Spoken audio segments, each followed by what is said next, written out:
So hi friends, నా పేరు దుర్గా, మీరు చూస్తున్నారు దుర్గా టెక్ తెలుగు. ఫ్రెండ్స్, ఇవాళ వీడియో వచ్చరికి మీ యొక్క పాన్ కార్డ్ అనేది ఏ విధంగా సింపుల్గా మీరు ఈ విధంగా అయితే డౌన్లోడ్ చేసుకోవాలనేది ఇవాళ వీడియో అయితే ఎక్స్ప్లెయిన్ చేస్తాను. దానికోసం మీకు జస్ట్ మీ యొక్క పాన్ కార్డ్ నెంబర్ తెలిస్తే చాలు. అంతేకాకుండా మీ యొక్క ఆధార్ కార్డ్ నెంబర్ కూడా అయితే తెలిసి ఉండాలన్నమాట. అప్పుడు సింపుల్గా మీరు ఈ విధంగా డౌన్లోడ్ అయితే చేసుకోవచ్చు మీ యొక్క పాన్ కార్డ్ని. ఇక్కడ చూడండి, ఫస్ట్ మీరు ఈ వెబ్సైట్లోకి అయితే రావాలి. అదే రెండు ఆప్షన్లు అయితే ఉన్నాయన్నమాట ఈ వెబ్సైట్లోకి రావడానికి. ఒకటి నేను ఇవి కింద డిస్క్రిప్షన్లో ఈ లింక్ అయితే ప్రొవైడ్ చేశాను. అది క్లిక్ చేస్తే ఏంటంటే మీరు డైరెక్ట్ ఈ పేజ్కి వచ్చేస్తారు. లేదనుకుంటే మీరు ఒక కొత్త ట్యాబ్ అయితే తీసుకోండి. ఇక్కడ మీరు NSDL పాన్ డౌన్లోడ్ అని చెప్పేసి టైప్ చేసి సెర్చ్ చేయండి. ఇక్కడ మీకు ఈ విధంగా అయితే వస్తుందన్నమాట. యాక్చువల్గా ఏంటంటే పాన్ కార్డ్ అనేవి రెండు కంపెనీస్ అయితే ప్రొవైడ్ చేస్తాయి. ఒకటి NSDL కంపెనీ, ఇంకోటి వచ్చేసరికి UTI కంపెనీ అయితే అనమాట. ఇవాళ వీడియోలో మనం NSDL పాన్ కార్డ్ అనేది ఏ విధంగా డౌన్లోడ్ చేసుకొని చూద్దాం. ఇక్కడ మీకు ఫస్ట్ లింక్ అయితే కనపడుతుంది కదా, గెట్ ఈ పాన్ కార్డ్ అని చెప్పేసి దాన్ని అయితే క్లిక్ చేసుకోండి. మీరు అప్పుడు డైరెక్ట్గా మీరు పేజ్లోకి అయితే రీడైరెక్ట్ అయిపోతారు. ఈ విధంగా ఇక్కడ చూస్తున్నారు కదా, ఈ విధంగా అయితే మీరు పేజ్లోకి అయితే రీడైరెక్ట్ అయితే అయిపోతారు. ఇక్కడ చూడండి, ఇక్కడ మీకు రెండు ఆప్షన్లు అయితే ఉంటాయి అనమాట. ఎక్నాలజ్మెంట్ నెంబర్ అని చెప్పేసి, ఇంకా పాన్ అని చెప్పేసి. ఎక్నాలజ్మెంట్ నెంబర్ అంటే వచ్చేసరికి ఏంటంటే ఎవరైతే కొత్తగా అప్లై చేసుకుని ఉంటారో, లేదనుకుంటే ఆల్రెడీ ఉన్నదాన్ని అప్డేట్ చేసుకొని ఉంటారో, మోడిఫికేషన్స్ కానివ్వండి, లేదనుకుంటే సంథింగ్ ఏదైనా రీకరెక్షన్గా చేసుకొని ఉంటారో వాళ్ళకి ఏంటంటే అప్లికేషన్ నెంబర్ వస్తుంది అనమాట. మళ్ళీ దాన్ని బేస్ చేసుకొని డౌన్లోడ్ చేసుకోవచ్చు. అదనమాట అది. ఇవాళ వీడియోలో మనం జనరల్గా పాన్ కార్డు నెంబర్ బేస్ చేసుకొని మనం ఏ విధంగా డౌన్లోడ్ చేసుకోవచ్చు చూద్దాం. యాక్చువల్గా ఇది ఫ్రీ ఆఫ్ కాస్ట్ అయితే కాదు, ఒక ₹8 దాకా మీరు అయితే పే చేయాలన్నమాట గవర్నమెంట్కి అయితే. మినిమం దగ్గర ₹9 అనమాట. కంపల్సరీ మీరు మనీ అయితే పే చేయాలి, అప్పుడే మీరు డౌన్లోడ్ చేసుకోవచ్చు. ఇక్కడ మీకు ఫస్ట్ ఆప్షన్ కనబడుతుంది కదా, పాన్ అని చెప్పేసి. మీరు ఇక్కడైతే మీ యొక్క పాన్ కార్డ్ నెంబర్ని అయితే ఎంటర్ చేయాలన్నమాట. తప్పులు పోకుండా కరెక్ట్గా మీ యొక్క పాన్ కార్డ్ నెంబర్ అయితే ఇక్కడైతే ఎంటర్ చేయాలన్నమాట. ఒకసారి మీ పాన్ కార్డు నెంబర్ చూసి చెక్ చేసుకొని మళ్ళీ అయితే టైప్ చేయండి జాగ్రత్తగా. తప్పుపోతే మాత్రం రాదనమాట. కంపల్సరీ కరెక్ట్గా ఏదైతే ఉందో అదే అయితే ఎంటర్ చేయాలి. ఇక్కడ మీ పాన్ కార్డ్ నెంబర్ కూడా ఎంటర్ చేసినాక ఇక్కడ మీ యొక్క ఆధార్ కార్డ్ నెంబర్ అయితే ఎంటర్ చేయాలన్నమాట. మీ యొక్క ఆధార్ కార్డ్ నెంబర్ కూడా తప్పులు పోకుండా అయితే ఎంటర్ చేయండి. ఏమన్నా ఒక నెంబర్ మిస్ మ్యాచ్ అయినా సరే రాదు. ఆ తర్వాత ఇక్కడ మీ యొక్క మంత్ అయితే ఎంటర్ చేయాలన్నమాట. అంటే మీరు ఏ నెలలో పుట్టారని చెప్పేసి ఎంటర్ అయితే చేయాలి. ఆ యొక్క నెల కొంచెం టైప్ చేయండి, మీకు ఇక్కడ ఫుల్గా వస్తుంది, దాన్ని క్లిక్ చేయండి. ఆ తర్వాత మీరు ఇయర్ ఆఫ్ బర్త్ అయితే ఎంటర్ చేయాలి. అంటే మీరు ఏ సంవత్సరంలో పుట్టారని చెప్పేసి ఇక్కడ ఎంటర్ చేయాలి. ఆ తర్వాత ఇక్కడ మీకు చెక్ బాక్స్ ఉంటుంది, దాన్ని అయితే క్లిక్ చేయండి. ఒకసారి చదువుకొని ప్రాబ్లం ఉండదు, క్లిక్ చేయండి. ఆ తర్వాత ఐఎమ్ నాట్ ఏ రోబోట్ అనే ఉంటుంది అనమాట. దీన్ని అయితే క్లిక్ చేయండి, చెక్ బాక్స్ కూడా. అది కూడా వ్యాలిడేట్ అవుతుందన్నమాట. ఈ రెండు వ్యాలిడేట్ అయిపోయినాక ఇక్కడ చిన్న గమనిక, మీకు మొబైల్లో కనుక చేస్తున్నట్టయితే ఇక్కడ మీకు రైట్ సైడ్ డెస్క్టాప్ సైడ్ ఉంటుంది, అది ఆన్ చేసుకోండి.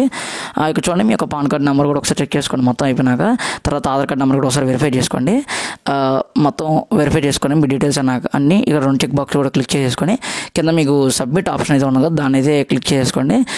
దాన్ని క్లిక్ చేసుకుంటే ఏంటంటే మీకు ఈ విధంగా అయితే డిస్ప్లే అవుతుంది అనమాట. ఆ తర్వాత ఇక్కడ ఒకసారి మీ యొక్క ఆధార్ డీటెయిల్స్ అయితే చెక్ చేసుకోండి. మీ యొక్క మెయిల్ ఐడియో కాదో, లేదా మీ మొబైల్ నెంబర్ కాదో, లేదా అసలు మీద చెక్ చేసుకోండి. ఇక్కడ ఆప్షన్స్ వచ్చేసరికి ఏంటంటే ఇక్కడ యాక్చువల్గా మీకు ఒక OTP పంపించాలి. వాళ్ళు ఏంటంటే OTP ద్వారా వెరిఫై చేసి మీదనే కన్ఫర్మ్ అయితేనే మీకు డౌన్లోడ్ అయితే చేసుకోవచ్చు అనమాట. ఇక్కడ అడుగుతుంది మీకు OTP మేము ఏ విధంగా పంపించాలని చెప్పేసి, ఈమెయిల్, మొబైల్ నెంబర్, లేకపోతే బోత్ అని చెప్పేసి. మీరు పాన్ కార్డు అప్లికేషన్ అప్లై చేసుకున్నప్పుడు మీకు వస్తారనమాట. మీ మొబైల్ నెంబర్ కానీ మెయిల్ కానీ మీరే ఇస్తారు. ఆ యొక్క దాన్ని బట్టి వాళ్ళు OTP అయితే పంపిస్తారు. ఇక్కడ నేను బోత్ అయితే క్లిక్ చేసుకున్నాను. నాకు మొబైల్కి ఒక OTP కావాలి, లేదా నెక్స్ట్ ఇంకా మెయిల్ కూడా OTP అయితే వస్తుంది అనమాట. నేను అలా క్లిక్ చేసుకున్నాను. బోత్ క్లిక్ చేస్తే ఏంటంటే మీకు రెండింటి కూడా వస్తుంది. ఆ తర్వాత కింద చెక్ బాక్స్ అయితే క్లిక్ చేసుకున్నాను. ఆ తర్వాత ఇక్కడ జనరేట్ OTP అని కనబడుతుంది కదా, దీన్ని అయితే క్లిక్ చేసుకోండి. మీకు మీ మెయిల్ ఏదైతే లింక్ ఉందో ఆ మెయిల్కి అయితే ఒక OTP వస్తుంది, లేదా మొబైల్ నెంబర్కి కూడా మనం బోత్ క్లిక్ చేసాం కాబట్టి రెండింటికి వస్తుంది అనమాట. మొబైల్ నెంబర్కి వస్తుంది, మళ్ళీ మెయిల్ కూడా వస్తుంది. నేను ఒకసారి మెయిల్ కూడా చెక్ చేసి చూస్తాను. ఆ తర్వాత మీకు క్లిక్ చేయగానే మీకు ఈ విధంగా అయితే వస్తుంది అనమాట. ఎంటర్ OTP అని చెప్పేసి ఇక్కడే మీరు ఆ OTPని అయితే ఎంటర్ చేయాలి. ఇక్కడ చూడండి, నేను మెయిల్ ఓపెన్ చేశాను. అది ఇక్కడ నాకు మెయిల్ అయితే ఇంకా రాలేదు. ఒకసారి నేను రీలోడ్ చేసి చూస్తాను. కంపల్సరీ వస్తుంది మెయిల్ అయితే. ఒక 2-3 సెకండ్స్ అయితే వెయిట్ చేద్దాం. మళ్ళీ మెయిల్ అయితే వచ్చిందనమాట. ఈసారి మనకి ఇక్కడ చూడండి OTP ఉంది కదా, దీన్ని అయితే క్లిక్ చేసుకున్నాను నేను. మీరు కూడా మీ మెయిల్ అయితే ఇలా రాపోయినా సరే ఒకసారి మళ్ళీ రీలోడ్ చేయండి, వస్తుంది. ఇక్కడ మీకు OTP అయితే డిస్ప్లే అవుతుంది కదా, ఈ OTPని మనం ఆ యొక్క వెబ్సైట్లో అయితే ఎంటర్ చేయాలన్నమాట.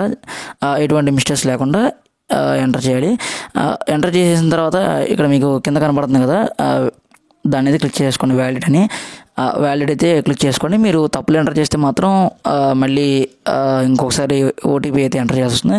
ఇక్కడ చూడండి నాకు ఫ్రీ ఆప్షన్స్ అయితే అయిపోయినాయి అంటుంది డౌన్లోడ్ చేసుకోవడానికి. ఇప్పుడు నేను మనీ అయితే పే చేయాల్సింది కంపల్సరీగా, ఇక్కడ అదే ఇచ్చారు.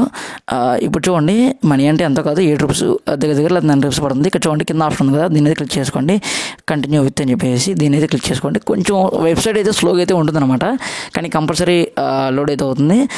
ఒక్కోసారి సర్వర్ కూడా బిజీగా ఉండొచ్చు, కొంచెం ఓపిక పట్టాలి. ఈ ఎన్ఎస్డిఎల్ వెబ్సైట్ అనేది ఇంటర్నెట్ కూడా మీకు ఫాస్ట్గా ఉంటే బెటర్, లేదనుకుంటే చాలా వరకు డిలే అవుతుంది ప్రాబ్లం, కొంచెం స్నేప్ పడుతుంది. ఇక్కడ చూడండి వచ్చేసింది. ఇక్కడ మీరు పేమెంట్ చేయాలి. ఇక్కడ మీకు 2 ఆప్షన్లు అయితే ఉంటాయి, ఒకటి పేటిఎం లేదా బిల్డెస్క్, ఏదైనా పర్లేదు. నేనైతే ఇక్కడ బిల్డెస్క్ అయితే క్లిక్ చేసుకుంటున్నాను. ఇక్కడ చూడండి ఇక్కడ కొన్ని టర్మ్స్ అండ్ కండిషన్స్ ఉంటాయి, ఒకసారి చెక్ చేసుకొని బాక్స్ అయితే క్లిక్ చేసుకోండి. ఒకసారి ఛార్జెస్ కూడా చెక్ చేసుకోండి. మ్యాక్సిమం యూపీఐ అయితే ఛార్జెస్ ఏం పడవు. క్లిక్ చేసేసుకొని ఇక్కడ కింద ప్రొసీడ్ నౌ ఉంది కదా, దాన్ని అయితే క్లిక్ చేసుకోండి. క్లిక్ చేసుకుంటే అది మీకు పేమెంట్ గేట్వేకి అయితే తీసుకెళ్తుంది. Maximum PhonePe, Google Pay, UPI ట్రాన్సాక్షన్స్కి అయితే ఛార్జెస్ పడవు. డెబిట్ కార్డు కూడా దాదాపు పడకపోవచ్చు. మ్యాక్సిమం మీరు ఫోన్పే అయితే క్లిక్ చేసుకోండి. ఇక్కడ చూడండి నెక్స్ట్కి వచ్చింది కదా, ఇక్కడ మీకు ఇక్కడ పేమెంట్ ఎంతో కనపడుతుంది. అక్కడ మీరు దాన్ని ఒకసారి చెక్ చేసుకోండి. ఆ పేమెంట్ని చెక్ చేసుకున్న తర్వాత కింద పే కన్ఫర్మ్ ఉంది కదా, దాన్ని అయితే క్లిక్ చేసుకోండి. మీరు ఎంత కట్టేది అక్కడ డిస్ప్లే అవుతుంది క్లారిటీగా. ఇక్కడ చూడండి పే కన్ఫర్మ్ ఉంది కదా, దాన్ని అయితే క్లిక్ చేసుకోండి. మీకు ఇంకొక ఎక్స్టర్నల్ వెబ్సైట్కి అయితే రీడైరెక్ట్ అవుతుంది, పేమెంట్ గేట్వే దగ్గరికి అయితే. కొంచెం టైం అయితే పడుతుంది, వెయిట్ చేయాలి తప్పదు. అక్కడ రాసే చూడండి రీడైరెక్టింగ్ అని చెప్పేసి, తప్పదు. పేమెంట్ గేట్వే కొంచెం స్లోగానే ఉంటుంది. మీరు రిటర్న్ బ్యాక్ ప్రెస్ చేస్తే మాత్రం అది క్యాన్సిల్ అయిపోతుంది పేమెంట్, మళ్ళీ ఫస్ట్ కాడి నుంచి రావాల్సి వస్తుంది. కొంచెం టైం టేకను, కొంచెం స్లోగా ఉన్నా సరే ఓపిక అయితే పట్టను అనమాట. కంపల్సరీ లోడ్ అవుతుంది. ఇక్కడ చూడండి గేట్వే అయితే ఈ విధంగా అయితే ఉండదు అనమాట. ఇక్కడ చూడండి ఫస్ట్ ఆప్షన్ ఏంటంటే net banking, next option debit card ద్వారా కానీ క్రెడిట్ కార్డ్ ద్వారా చేయొచ్చు, లేదనుకుంటే క్యూఆర్ డైరెక్ట్గా స్కాన్ చేసి చేయొచ్చు, లేదనుకుంటే యూపీఐ అయితే మనం యూస్ చేసుకోవచ్చు. నేను యూపీఐ సెలెక్ట్ చేసుకున్నాను. ఇక్కడ చూడండి యూపీఐలో కూడా మనం ఏంటంటే డైరెక్ట్గా క్యూఆర్ కోడ్ స్కాన్ చేసుకొని మొబైల్ ద్వారా కూడా చేయొచ్చు. ఇక్కడ లేదనుకుంటే మీరు కింద కనబడుతుంది కదా విర్చువల్ పేమెంట్ అడ్రస్ అని చెప్పేసి, అదైతే ఎంటర్ చేస్తే మీ యొక్క ఫోన్పే లేదా గూగుల్ పేకి అయితే ఒక లింక్ లాగా వస్తుంది, దాన్ని ట్యాప్ చేసి పేమెంట్ చేయొచ్చు. నేను ఇక్కడ డైరెక్ట్గా షో క్యూఆర్ కోడ్ అయితే కొడుతున్నాను. ఇక్కడ చూడండి నేను ఇక్కడ మొబైల్ అయితే దీని అయితే స్కాన్ చేస్తున్నాను. మీకు ఇక్కడ స్క్రీన్ రికార్డింగ్లో కనపడకపోవచ్చు. నేను మొబైల్లో అయితే ఫోన్పే స్కానర్ ఓపెన్ చేసి స్కాన్ చేసి పేమెంట్ అయితే చేస్తాను అనమాట. మీకు ఇక్కడ కనపడకపోవచ్చు ల్యాప్టాప్లో ఫోన్పే. నేను పేమెంట్ అయితే చేశాను సక్సెస్ఫుల్గా మొబైల్లో. ఇప్పుడు నెక్స్ట్ ఈ విధంగా అయితే వస్తుంది అనమాట. కొంచెం వెయిట్ చేయండి. ఇక్కడ ఇదే మెయిన్ మనకి ఇదే ఫైనల్ స్టెప్ దాదాపుగా. ఇక్కడ మనం వెయిట్ చేయాల్సింది కొంచెం టైం అయితే తీసుకున్నది ఇక్కడ పేమెంట్ కన్ఫర్మేషన్ కోసం. మీరు తొందరపడి బ్యాక్ క్లిక్ చేస్తే మాత్రం పేమెంట్ క్యాన్సిల్ అయిపోతుంది. ఇక్కడ కొంచెం ఓపిక పట్టండి, కంపల్సరీ వస్తుంది. అక్కడ మనకి ఇందాక కింద వీపీఐ ఉంది కదా, విర్చువల్ పర్మనెంట్ అడ్రస్ నింపేసేది. అది వచ్చరికి ఏంటంటే మీరు డైరెక్ట్గా మీ ప్రొఫైల్లోకి వెళ్తే అక్కడ ఫోన్పేలో ఉంటుందన్నమాట మీ యూపీఐ ఐడి. అది క్లిక్ చేసిందంటే మీకు ఫోన్పే లింక్ అయితే వస్తుంది. అది క్లిక్ చేసి కూడా అట్లా పేమెంట్ చేయొచ్చు. ఒకవేళ క్యూఆర్ కోడ్ మాకు కుదరదు అనిపిస్తే కనుక స్కాన్ చేయటం ఆ విధంగా చేయొచ్చు. ఈ వెబ్సైట్ అయితే కొంచెం టైం తీసుకుని వచ్చింది. ఇక్కడ చూడండి మీరు పేమెంట్ అయితే సక్సెస్ అని చెప్పేసి వచ్చింది చూడండి. ఇక్కడ చూడండి కింద సబ్మిట్ కంటిన్యూ ఉంది కదా, దాన్ని అయితే క్లిక్ చేసుకోండి. ఇక్కడ చూడండి నెక్స్ట్ ఈ ఆప్షన్ అయితే క్లిక్ చేసుకోండి. కొంచెం టైం అయితే తీసుకుంటుంది, క్లిక్ చేయండి. లోడ్ అయితే అయిపోతుంది. దాదాపు ఇదే ఫైనల్ స్టెప్ మ్యాక్సిమం. ఇంకా మీరు దాదాపుగా డౌన్లోడ్ చేసుకున్నట్టు వచ్చేసింది. కొంచెం టైం టేకిన ప్రాసెస్. పేమెంట్ కూడా అయిపోయింది. ఇంకా డైరెక్ట్గా మనకి ఫైనల్గా పేజ్ అయితే వచ్చేస్తుంది. ఇదే ఫైనల్. ఇంకా దాదాపుగా ఇక్కడ చూడండి వచ్చేసింది. ఇక్కడ నాకు ఫస్ట్ ఎక్నాలజ్మెంట్ అయితే ఇక్కడ వచ్చింది చూసారా, ఇది ఎక్నాలజ్మెంట్ అనమాట మనం పేమెంట్ చేసినట్టుగా. ఇక్కడ చూడండి మన మెయిల్కి అయితే పంపినట్టు ఇక్కడ మనకి వచ్చిందనమాట. మనకి పాన్ కార్డుకి ఏదైతే మెయిల్ అయితే లింక్ ఉందో ఆ మెయిల్కి అయితే వీళ్ళు పీడిఎఫ్ అయితే పంపించారనమాట మన పాన్ కార్డ్ని. ఒకసారి మనం మెయిల్ అయితే చెక్ చేయాలి. ఇప్పుడు మనం మెయిల్కి వెళ్ళి ఆ మెయిల్లో చెక్ చేద్దాం మన పాన్ కార్డు వచ్చిందో లేదో. ఇక చూడండి నేను మెయిల్ అయితే ఓపెన్ చేశాను. కొంచెం బ్యాక్ వద్దు, నాకు ఓటీపీ కార్డు ఉంది. ఇక్కడ చూడండి నాకు మెయిల్ అయితే వచ్చేసింది అనమాట సక్సెస్ఫుల్గా మన పాన్ కార్డు అయితే. ఇక్కడ 3 డాక్యుమెంట్లు అయితే ఉన్నాయి కదా. ఫస్ట్ వచ్చేసరికి ఏంటంటే ఎక్నాలజ్మెంట్ రిసిప్ట్ అనమాట. మనం ఇందాక ఏదైతే చూసాం అదనమాట, ఇది ఎక్నాలజ్మెంట్ రిసిప్ట్. ఆ తర్వాత ఉండేది పాన్ కార్డు పీడిఎఫ్ అనమాట. పాన్ కార్డు పీడిఎఫ్ అయితే పాస్వర్డ్ అయితే ఉంటుందన్నమాట, మీరు డైరెక్ట్గా అయితే ఓపెన్ చేయలేరు. ఆ పాస్వర్డ్ వచ్చేసరికి ఏంటంటే డేటు మంత్ ఇయర్ ఫార్మెట్ అయితే ఎంటర్ చేయాలన్నమాట. ఇక్కడ చూడండి నేను ఓపెన్ చేస్తాను, మీకు చూపిస్తాను చూడండి. కొంచెం టైం తీసుకుంటుంది. ఇక్కడ చూడండి ఇప్పుడు సపోజ్ నేను ఒక ఎగ్జాంపుల్ చెప్తాను చూడండి. ఇప్పుడు నా డేట్ ఆఫ్ బర్త్ జనవరి 1, 2001 అనుకోండి. ఫస్ట్ జనవరి 1 కాబట్టి 01 డేట్ 01, తర్వాత మంత్ 01 మళ్ళీ మంత్ కూడా జనవరి కాబట్టి 01 ఉత్తి 1 కాదు 01 ఎంటర్ చేయాలి.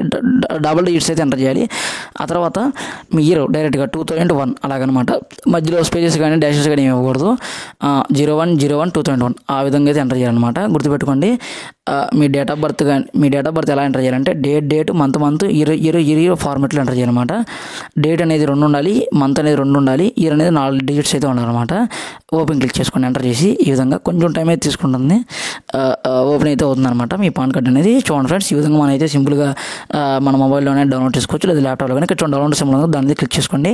డైరెక్ట్గా మీకు డౌన్లోడ్ అయితే అయిపోతుంది అనమాట. డౌన్లోడ్ సింబల్ క్లిక్ చేస్తే తర్వాత మీరు ఒకసారి బ్యాక్ అయితే రండి. ఇక్కడ డైరెక్ట్గా మీరు డౌన్లోడ్స్లో కూడా ఒకసారి ఓపెన్ చేసి చూడండి. డౌన్లోడ్స్లోకి వెళ్ళి నేనైతే ఇక్కడ ఓపెన్ చేస్తాను అనమాట. దాన్ని అయితే క్లిక్ చేయండి. మీకు ఇక్కడ కూడా పాస్వర్డ్ అయితే అడుగుతుంది అనమాట. సేమ్ ఇన్నాట్లని ఇచ్చేసి మీరు ఎక్కడైతే ఓపెన్ చేసుకోవచ్చు.